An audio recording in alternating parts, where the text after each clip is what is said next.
Hey, today we've got a map update for Super from the Helldivers 2 social media team. We'll check out the changes and discuss what's going on.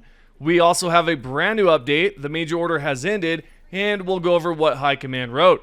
Plus, there's tons more to discuss. If you enjoy the content, please show some love by hitting the like button, I'd really appreciate it. Let's jump right in. Okay, starting off, we've got a brand new patch 01.003.101 that introduces a lot of things, such as crash fixes, balancing, mission fixes, and some buffs. The R2 amendment has increased ergonomics from 35 to 50. Not only that, the P2 Peacemaker has increased starting magazine from 4 to 5, max spare magazine from 6 to 8, increased damage from 75 to 85, increased durable damage from 15 to 25. Really awesome stuff right there. But wait, there's more. Armor passives. Right here, the developers wrote, Integrated Explosives. Now also increases initial inventory and holding capacity of grenades by +2. Unflinching. The passive has been adjusted to better reflect the core doctrine of the Truth Enforcer's Warbond, relentless pursuit, battlefield awareness, and overwhelming presence. Now also increase armor rating by 25. Markers placed on the map will generate a radar scan every 2.0 seconds, revealing nearby hostiles. Awesome stuff. Like, this is absolutely insane that we're getting so many buffs right here. Just a lot of cool stuff. Also, we've got a stealth detection update. Right here, the developers wrote, enemies will no longer automatically detect you when you're near terminus spawners or spawners that generate flying enemies. Instead, these spawners will now only activate if an enemy has already identified you as a target. Previously, simply being within 200 meters of a certain spawner type, such as flying enemy spawners, stalkers, lairs, or inside terminal locations, would trigger immediate enemy spawns and reveal your location. This update shifts detection to be more logical line of sight or alert based systems, reducing arbitrary auto detection mechanics and improving stealth gameplay. So wow. Then right underneath that, they mentioned that the Automaton Fabricators will now spawn enemies more consistently. So really cool stuff there. Now what's so strange about these patch notes is that it mentions the objectives, such as take down overship, which is currently gone, well, because there's no mega cities.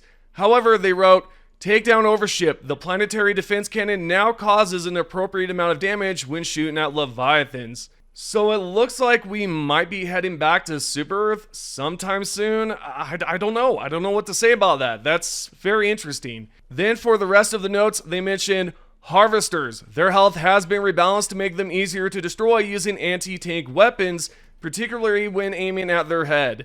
Overseers reduce the frequency of elevated overseer spawning during prevent invasion foothold missions. Overseers can now occasionally spawn from landed dropships at outposts, adding variety to their battlefield presence.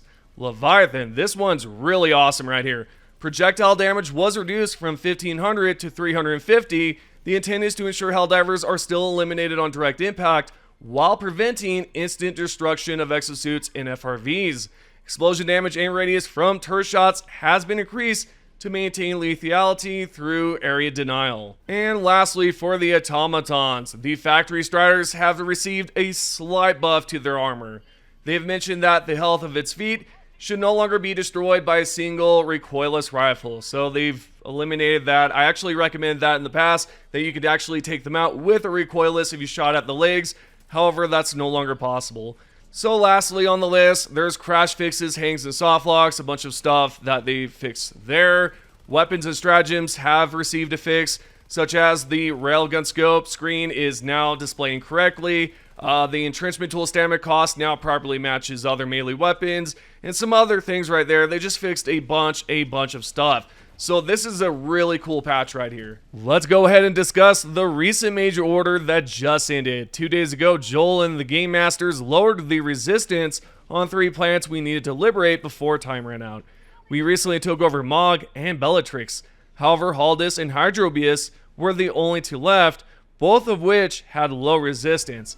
As you can see on the map, when this major order first launched, the resistances were quite high, but they lowered one to 0.50 while the other remained at 1.50, or 1.50 I should say. Nevertheless, we failed the Mage Order, but there's a silver lining to this. Here's what High Command wrote. The remnant Illuminate forces have evaded justice. Some of their remote bases endure. Enemy resistance was unexpectedly high. The Illuminate appear to have abandoned their assault of Super-Earth once it became untenable.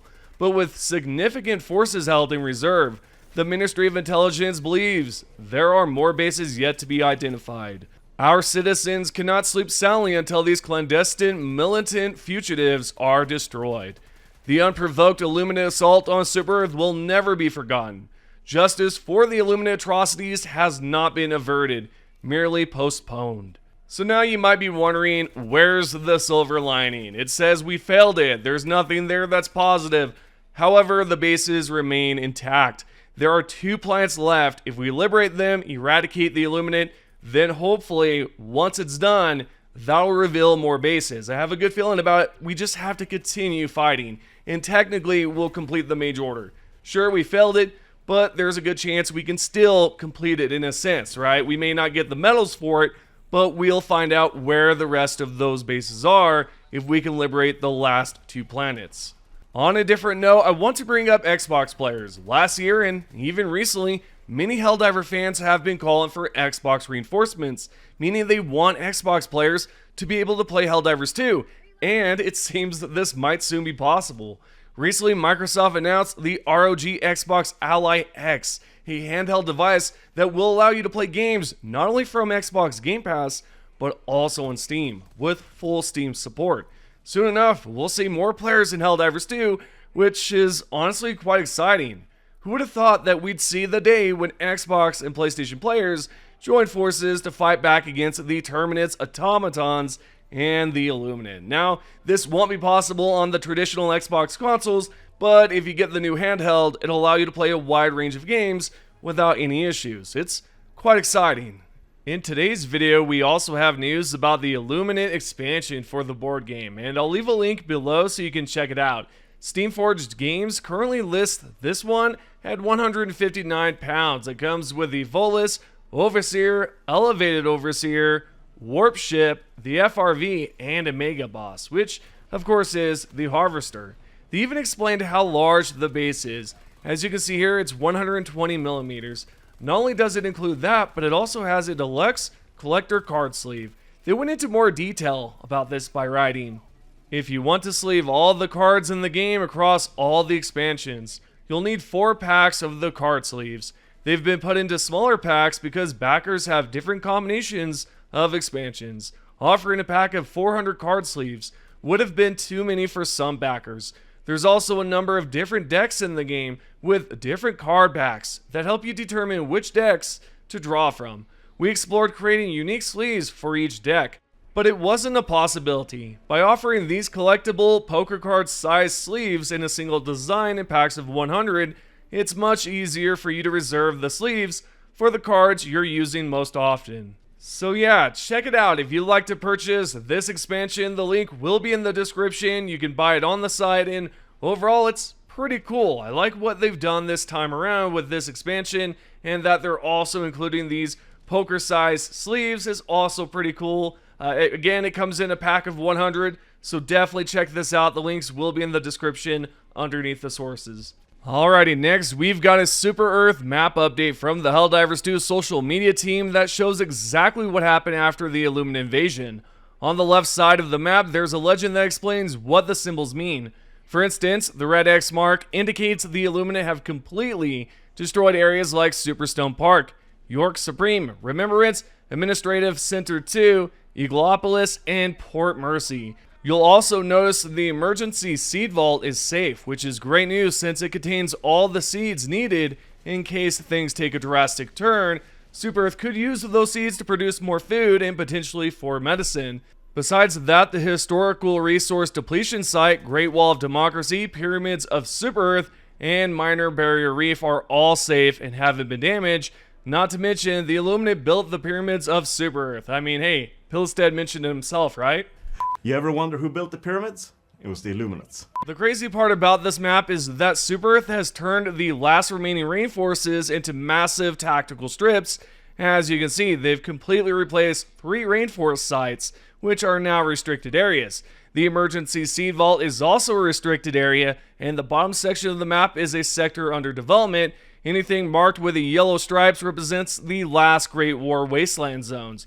Interesting stuff there. Moving along, Arrowhead's designer explained the philosophy behind Helldivers 2 and what they've tried to capture in terms of gameplay.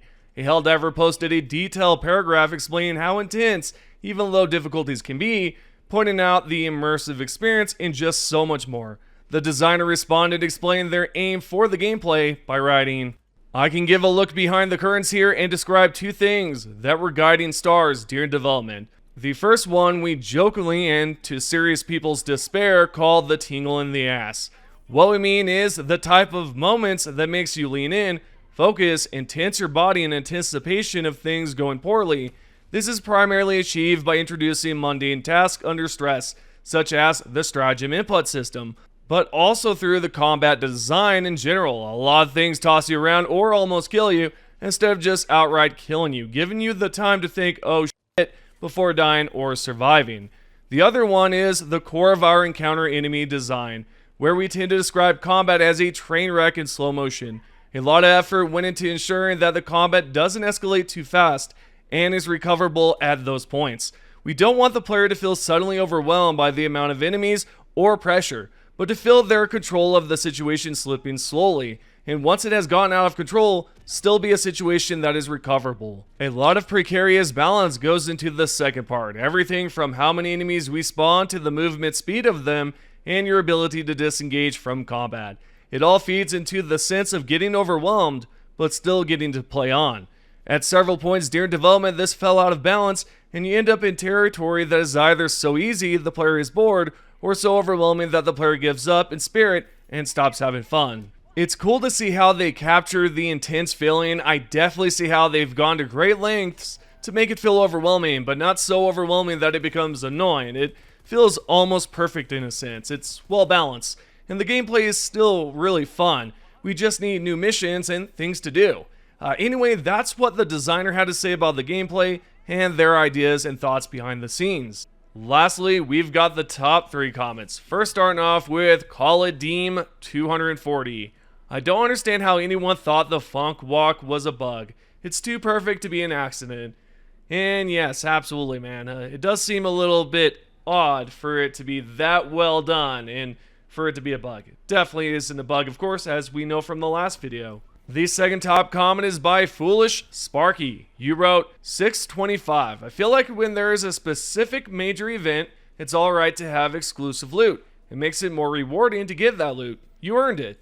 Absolutely. That's a fair point. And to be fair here, both sides have a fair point. Some could say, hey, I couldn't participate in the event because I had so-and-so going on, or life was too busy. And so with this way, I can actually just get the loot and not have to participate. So yeah, I understand that completely. And I also understand where you're coming from too. The third and final comment is by Sherlock Smoke. We will outmog the Illuminate.